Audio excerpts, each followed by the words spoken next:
A day in my life as a mom. Hi everyone, this is Sheila and today I'm magpapamper din ako. Dapat pupunta ako sa Shopee event kaso full start na sila. And yun, sa Nino. So pupunta na lang ako sa Labela para magpagawa ng nails and magpapawak ng nice.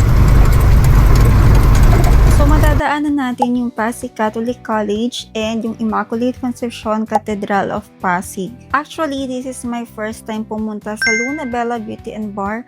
Services offer nila is for hair cares, nails, waxing, and meron din sila for lashes and eyebrow threading. So hindi na ako nakapag-take ng shot sa manicure and pedicure, then nagpa-foot spa na rin ako.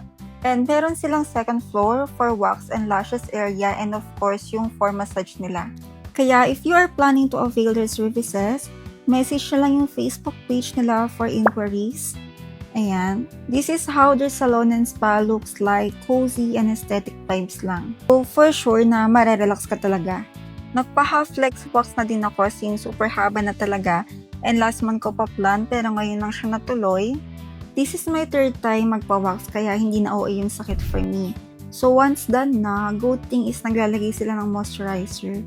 Yung first time ko kasi wala, tapos yung second is oil or serum ata yung nilagay nila. Anyway, ganito yung itsura ng hagdan nila and ang relaxing ng vibes para sa akin. So after ng pamper time, I decided na pumunta sa SM Aura para maglakad-lakad, magliwaliw. So most of the time kasi pag lumalabas ako, may event or collab akong pupuntahan. Swerte lang natin ng ibang mommies na may mapag-iwanan tayo na anak. And syempre, yung alam natin, hindi papapayaan pag iniwan sa kanila for like an hour or a whole day. So mga mommies, do not forget to have a pamper time kahit once a month lang. Para kasi sa akin, it helps to at least take a break kahit 2 hours lang, di ba? Makakapagpahinga ka for a while. Parang ito na yung reset button natin. After ko maglaro-laro muna sa time zone, nag-check ako ng pwedeng stuffed toys to claim my points pero wala akong napili. So naisip ko na lang yayain na mag-date kami ng husband ko. And nag-wait lang ako ng until 6:30 PM and dito kami sa Yabo kumain.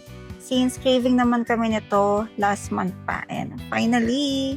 So yon, galit-galit muna kami dahil parehas na kaming gutom. After that, naglakad-lakad na muna kami since sobrang tagal na din talaga ng gantong senaryo namin. And aminin na natin na mahirap na kumuha ng time para mag-date if meron ng anak, especially kapag toddler pa talaga. And super na-miss ko yung gantong moment namin. So nakarating na kami nito ng market and bibili sana kami ng helmet for me pero buti na lang at umulan kaya ang ending magagrab ang mami nyo. So mga mommies and daddies, don't forget to take time for yourself and nurture your relationship with your partner. So yun lang, bye!